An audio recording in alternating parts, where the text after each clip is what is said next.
Okay, this was minutes before I ended up going into the hospital. I thought about it. I was like, you know, I'm going to take one more picture of my body. I'm having these low-level contractions, but some of them were getting really high and up there. So, yeah, I took this picture. Okay, you guys, I told you it was that time. I'm having back-to-back contractions. Dilated to 4.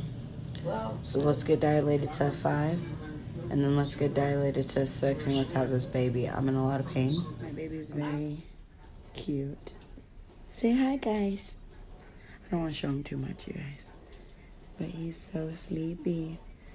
He's so spoiled already. He likes to be right next. Talk about my delivery story because I know I owe you guys a 39 and 40 weeks pregnant video. We're just going to scratch that. So go into, you know, labor and delivery, what happened. Hey, you guys, welcome back. I've been out the hospital for 2 weeks now, and we'll talk about my 2-week update, the baby's 2-week update before ours together. But this is a separate video. This video is about my experience in the hospital. So I went in the hospital about 7 a.m. in the morning, 6 or 7 a.m. in the morning. I was having like period cramps all night long, and I thought it was because I was sleeping on my nephew's uncomfortable bed. But come to find out, those were labor pains. Because so we went to go get Mexican food that night. And we drove to this Mexican restaurant. And I told my sister, ooh, the car gives me labor pains. And she's like, oh, then we might need to drive around to get you to go into labor. And we laughed about it. We came home. I set my food on the table. And I went pee. When I went to the bathroom, I had blood. And I have lost my mucus plug. If anyone knows what a mucus plug is, don't really know how to explain it the best, but I think it's this like gooey layer. And so usually when you lose it, it's like time for baby to come. To sum it up anyways. So yeah, we did that. I had those cramps at night. I woke up my whole family. I was like, I think I'm going into labor. I'm having cramps. Mind you, I was only dilated to 3 when we went to the hospital. The lady told me, hey, either I'll send you home or you can walk around the hospital and try to dilate to a 4 or 5. Boom, walked around with my mom. We walked up and down like the women's labor delivery area, and I ended up dilating to a 4.5, almost a 5. So boom, to make a long story short, because this is so overdue, I should have did this when it was fresh in my mind. I'm starting to get contractions. And mind you guys, I did not get an epidural yet. So I'm getting the contractions. My mom's helping me push through them. I have an amazing nurse named Marianne. Shout outs to Marianne, she's amazing. I still need to write in a recommendation for her. She's amazing, especially if you're gonna have a natural birth at the Intermountain Hospital in Murray in Utah. Go ask if she's on call, ask for Marianne if she's not on call, but at work. She helped me push through it. She kept me sane for a while. Mind you, my contractions, I started dilating up. Like, okay, so if you never had a baby before, you don't know, but you can see your contractions on a board. Okay, so my contractions started shooting up high. I'm talking about, like, they shoot up, I think, by 10s almost. I don't know if it's by 10s or they just shoot up really quickly. So I started getting contractions in the hundreds. So I'm sitting there, at first, I can breathe through all these contractions. I'm in the right state of mind. I am in my yoga vibes, like meditation, like I'm breathing through these contractions. It started to get so painful after hours started going by that I started to feel like I couldn't do this.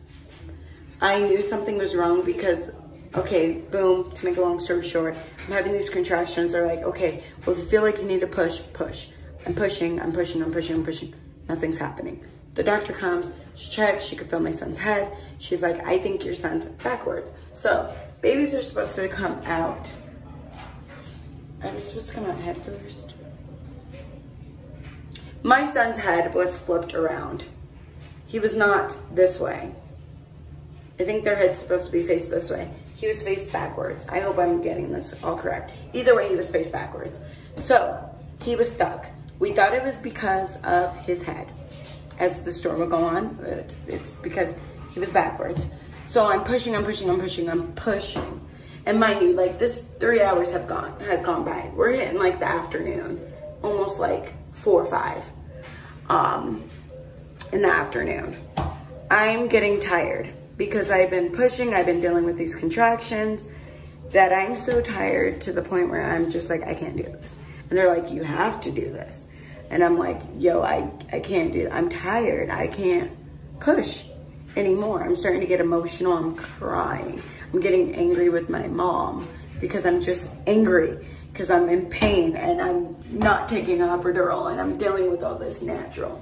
So it starts to take a toll on me mentally because I can't keep that zen in anymore. The pain is taking over. The contractions feel stronger. Everything's heavier at this point. So boom, it's about 6:35, almost 7. No, probably like 5:30. I give up. I'm like, look, I don't know if I can do this. I can't do this natural anymore. I can't. I'm in so much pain. I've been here since, you guys, I've been there since 7 a.m. And I've been dealing with contractions since about 9, 8. And I was good for a while, but these I can't do it. Mind you, so to kind of backtrack, I had a natural birth. My water never broke. They broke my water. They stuck the heart tube to check my baby's heart and me, and another tube they stuck up there. That was a heart monitor tube and a catheter. Was it a catheter? I believe it was a catheter. Heart monitor. Was it another monitor thing?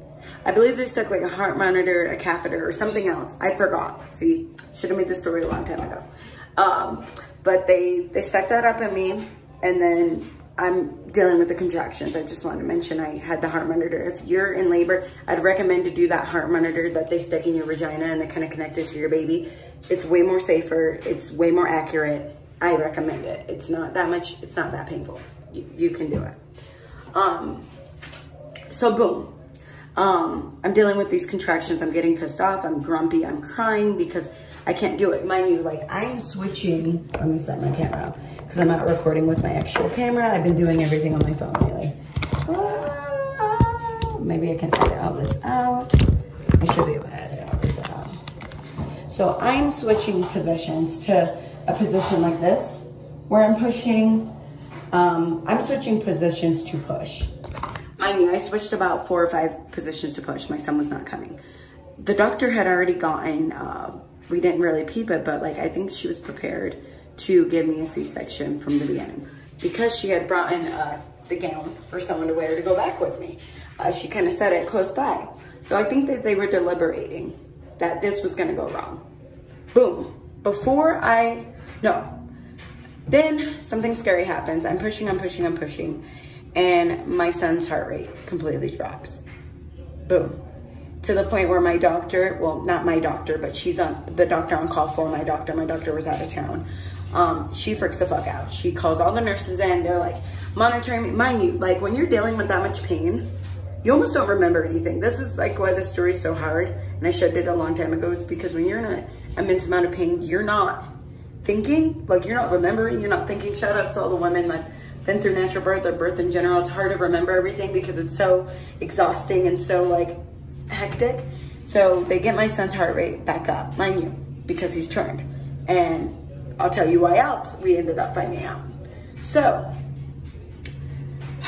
after that, I'm still trying to push this baby natural, you guys, I'm telling you, to probably about, I had my C-section at like 7. So I'm pushing to about 6:30.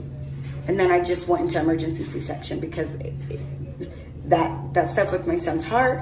And it was just like, okay, the baby's starting to get irritated. The baby's in distress. His heart rate's iffy. So we were just like, look, I told my mom, this is before we went into C-section, probably like an hour before, so probably around 5. I was like, look, Mom, I'm getting the epidural. I can't do this anymore. The anesthesiologist came in. He's like, just breathe through this. I was like, I'm having a contraction, hold on. So he's coming to give me the shot on my back. And I'm like, hold on, I'm having a contraction. And I breathe, and I'm like, okay. He's like, stay still. He gives it to me. I mean, immensely, the pain is manageable. but I'm still feeling a little bit of pain, but for the most part, the pain is pretty manageable. So I'm like, okay, well, the pain is manageable. I can kind of deal with this. I feel like I couldn't deal with this at first, but I'm dealing with the pain. Fuck it. Everything starts to numb out. I'm like, okay. So, because I told the nurse, I remember I told her, I was like, I'm still feeling pain. She's like, you just barely got the shot. I'm like, sorry, I just been dealing with pain for like 4 hours. Fuck. This is the longest fucking labor ever. I thought I was just gonna come in here and push my baby natural and the shit would be over. Like, the fuck? That's what everyone else makes it seem like. My sister's son came so quick. Every other woman I've seen, I was pissed. I was like, why do I have to have the complicated fucking pregnancy and delivery?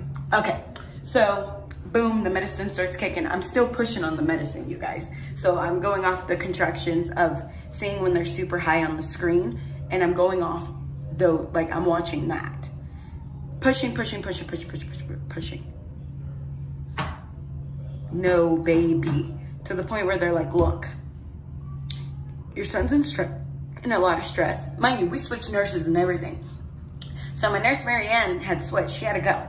So she was like, I'm not going to be here for the C-section. Because we decided just, you know, okay. So before she left, another nurse came. We tried pushing. And I was just like, you know, the doctor came in. She talked to me. She's like, look, your baby's going through a lot of distress. Do you want to continue to try to, shit, I dropped stuff. You want to continue to try to push, or do you want to just go into C-section? I looked at my mom, I looked at my sister, and I was like, I want the C-section.